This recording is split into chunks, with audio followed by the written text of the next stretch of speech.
Mister, buonasera.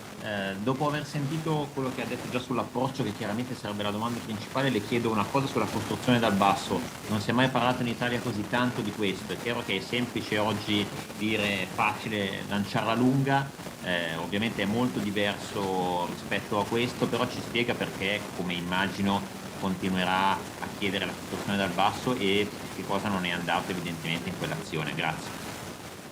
Continuerò a chiedere la costruzione al basso perché è un modo che secondo me ti può portare dei vantaggi e non dei svantaggi. Stasera è stato un svantaggio, ma perché è stato fatto un errore, non avendo neanche giocatori di una certa struttura davanti, sarebbe anche inutile continuare a lanciare il pallone avanti per poi regalarlo agli avversari. Quindi secondo me la costruzione dal basso è un vantaggio se fatta bene e quindi continueremo a farlo perché un errore non può scalfire quello che stiamo facendo. Filippo Bonsignore. Buonasera mister, le chiedo se ti è data una spiegazione di come mai questo approccio così difficoltoso questa sera.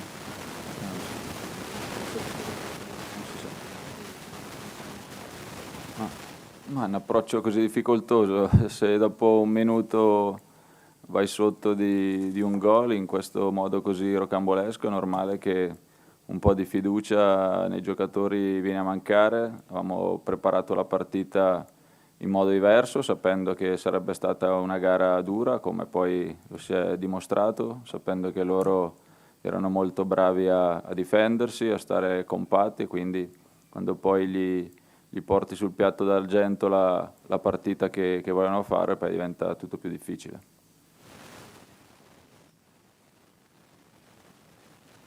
Non vedo altre domande. Attendiamo ancora un attimo per capire. Mi sentite? Posso fare una Sì, domanda? Tomaselli. Sì, non si Scusate, vede, ma prego. Non riuscivo a prenotare. Scusa Andrea, volevo chiederti, nel finale c'è stato un episodio, sembrava un rigore abbastanza netto, l'arbitro invece ha fischiato la fine, non so se l'hai rivisto, Ronaldo era molto nervoso per questo, certo la Juve ha giocato male, ma questo episodio pesa. Sì, pesa perché mi sembra sia un rigore netto. L'arbitro ci ha dato una spiegazione tutta sua dicendo che era finita la gara e quindi non ha voluto neanche andarlo a vedere. Una cosa strana perché quando c'è un'occasione che ti può fare cambiare la partita dovresti andarla a vedere e avere anche il coraggio di dare il rigore anche se è l'ultimo secondo. Vedo un'altra domanda da Bianchin, ho un errore? No, se è possibile, Dybala non aveva nemmeno 10 minuti, immagino, un po' come anticipato in vigilia, però era comunque in panchina durante la partita, ce lo si chiedeva. Volevo chiedere appunto come sta, se può giocare magari lunedì o se proprio non era in condizione ottima. No, non aveva neanche 5 minuti nelle gambe, è venuto perché era giusto che venisse, che partecipasse a questa gara, però non era in grado di giocare, ma come non era in grado neanche Morata, è entrato ma non stava bene già durante la settimana, prima della partita, aveva giramenti, è finita la partita, è ristato male, quindi adesso valuteremo nei prossimi giorni di fare qualche controllo. Se non ci sono altre domande... Va bene, grazie. Buona serata. Federico, il tuo gol tiene sicuramente a galla la Juventus, ma come si può spiegare una prestazione come questa? Per 80 minuti non si è praticamente vista la Juventus che normalmente si dovrebbe vedere. Sì, hai ragione, l'approccio alla partita ci ha fatto sì che subito di mettere la partita in salita. Abbiamo preso gol dopo pochissimi secondi in Champions League e come abbiamo visto stasera appena sei un po' non concentrato al massimo ti puniscono, non c'è altro da fare. Abbiamo fatto gol e questo sicuramente ci darà forza per il ritorno. Ora dobbiamo giocare tutto in casa e sarà sicuramente un'altra partita. Ecco, ma tu parli di approccio sbagliato. Quello che ci si chiede è come è possibile in un ottavo di Champions League avere un approccio sbagliato. Questo sicuramente io queste partite ne ho giocate tante, questo è il mio primo ottavo, quindi non ti so neanche spiegare, però penso magari la tensione, magari la voglia di fare che non c'è stata fin dall'inizio. Abbiamo pagato con il primo gol nei primi minuti e il secondo gol ancora nei primi minuti del secondo tempo. Questo proprio perché siamo entrati in campo senza approccio. Non ci sono altre parole per spiegare questa sera, secondo me. Però adesso fortunatamente, come ho detto prima, abbiamo fatto gol e questo ci dà carica per il ritorno. Ci sarà un'altra Juve sicuramente, perché se vogliamo passare il turno dobbiamo mettere in campo altri valori. Grazie mille. Grazie. Sicuramente questa Champions League sapevamo che era una partita tosta, un avversario che lavora tanto, che preparano bene questi tipi di partite e quindi secondo me non possiamo regalare tanto come abbiamo regalato questa sera. Tu conoscevi bene, no? questa squadra, questo ambiente, anche se con lo stadio vuoto è tutto diverso, però sapevi che avrebbero preparato questo tipo di partita e soprattutto ti chiedo se vi aspettavate un Porto magari un po' più difensivo, come mai arrivavano sempre loro sulle seconde palle, come ti spieghi tutto questo? No, la partita è quella che sapevamo che loro volevano fare, quindi magari tra di noi dobbiamo pensare che le partite si cominciano da 0-0 da minuto 1 e quindi abbiamo regalato questo. Dopo è difficile perché loro prendono fiducia, loro arrivano primo in ogni palla e ci fa fatica a trovare gli spazi, a essere lucidi per fare delle giocate. Buonasera. Andrea, direi che si può dire che ci aspettavamo tutti un'altra Juventus. Ci sono due momenti emblematici: uno il gol che avete subito all'inizio del secondo tempo con 7 uomini della Juventus in area di rigore contro 1, un altro quell'azione di Oliveira con la Juventus che indietreggiava e avete rischiato di subire il 3-0. Com'è possibile tutto questo? Vedere una Juventus con un approccio del genere in un ottavo di finale? No, l'approccio è diventato sbagliato dopo il primo minuto, perché quando prendi un gol così dopo un minuto di partita è normale che un po' di paura ti viene, ti mancano le sicurezze che non dovrebbero mai mancare quando giochi un ottavo di finale, però sì, i ragazzi si sono un po' abbattuti perché non è sicuramente l'inizio che volevamo fare. Abbiamo preso un gol strano e poi è stata messa in piedi la partita che volevano fare. La partita era questa, lo sapevamo, loro erano molto bravi a chiudersi, in più dopo il gol del primo tempo l'hanno messa sulla strada che volevano, quindi è stato molto più difficile. Non si è notato anche da parte sua anche un po' di stanchezza, oppure era soltanto un problema mentale, perché sulle seconde palle arrivavano sempre? Sì, no, è normale, stanchezza c'è dopo tante partite impegnative, non è facile mantenere sempre lo stesso ritmo, lo stesso livello di attenzione, però quando giochi un ottavo di finale all'eliminazione diretta questo non dovrebbe succedere, però fortunatamente siamo riusciti a rimettere in pista la gara di ritorno con il gol di Chiesa, adesso ci concentreremo sul ritorno. Velocissimo, Chiellini e De Ligt come stanno? Abbiamo visto anche De Ligt zoppicare.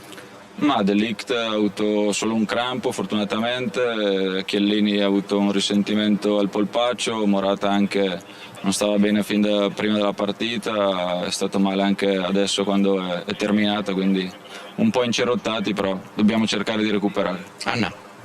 Fabio. Hai messo Kulusevski perché Morata non stava bene o hai messo Kulusevski per tenere più la palla e far girare la palla velocemente? No, Morata non stava bene, qualche giorno che non è al meglio, da quando è rientrato dall'influenza non si è più ripreso, è rientrato nel momento del bisogno, però appena finita la partita si è dovuto sdraiare, ha avuto uno svenimento, è stato male, quindi era un po' al limite, però quindi la partita che dovevamo fare non era questa, l'abbiamo messa su quello che volevano loro, perché è quello che hanno fatto anche nelle ultime partite di Champions, peccato perché abbiamo la possibilità di far meglio. Come mai non andavano mai in profondità nel primo tempo? Ricevevano sempre la palla con le spalle rivolte alla porta. Proprio nessuno che cercasse la profondità. No, avevamo preparata per cercare di attaccare la profondità sia con gli attaccanti che con gli esterni, sia a destra che a sinistra, ma quando ricevi la palla e la tocchi sempre 3-4 volte poi perdi il tempo e loro riuscivano bene a rientrare soprattutto a centrocampo anche con i loro difensori. Dobbiamo essere più lucidi nel capire il gioco, farli girare da una parte all'altra perché loro chiudevano molto bene con le due linee, quindi c'era tanto spazio per allargare il gioco, però il movimento della palla era troppo lento, non eravamo molto intelligenti a capire come erano le situazioni della partita che si stava affrontando e questo è stato un po' il problema. Però è anche vero, Andre, che in effetti il gol è arrivato da un inserimento senza palla di un centrocampista.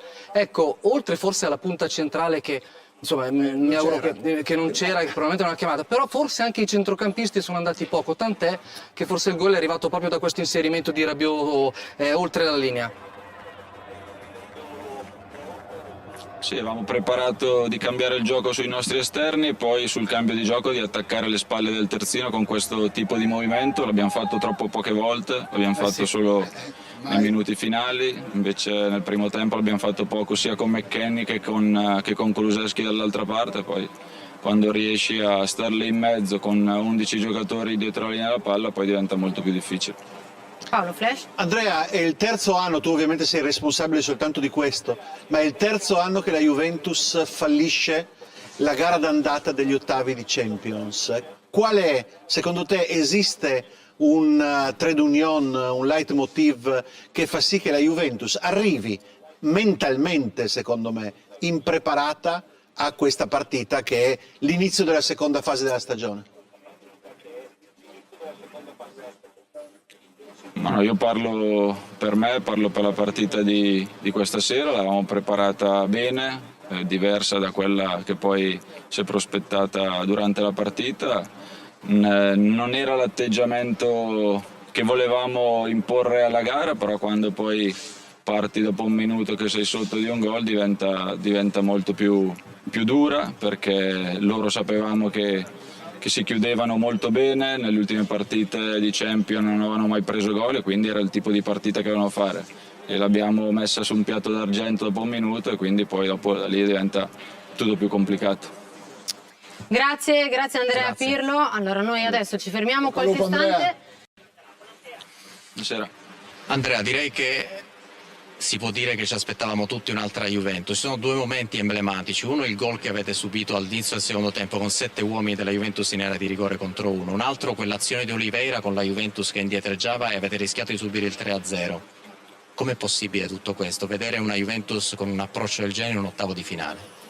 No, l'approccio è diventato sbagliato dopo il primo minuto, perché quando prendi un gol così dopo un minuto di partita è normale che un po' di paura ti viene, ti mancano le sicurezze che non dovrebbero mai mancare quando giochi un ottavo di finale, però sì, i ragazzi si sono un po' abbattuti perché non è sicuramente l'inizio che volevamo fare, abbiamo preso un gol strano e poi è stata messa in piedi la partita che volevano fare. La partita era questa, lo sapevamo, loro erano molto bravi a chiudersi, in più dopo il gol del primo tempo l'hanno messa sulla strada che volevano, quindi è stato molto più difficile. Non si è notato anche da parte sua anche un po' di stanchezza oppure era soltanto un problema mentale, perché sulle seconde palle arrivavano sempre? Sì, è normale, stanchezza c'è dopo tante partite impegnative, non è facile mantenere sempre lo stesso ritmo, lo stesso livello di attenzione, però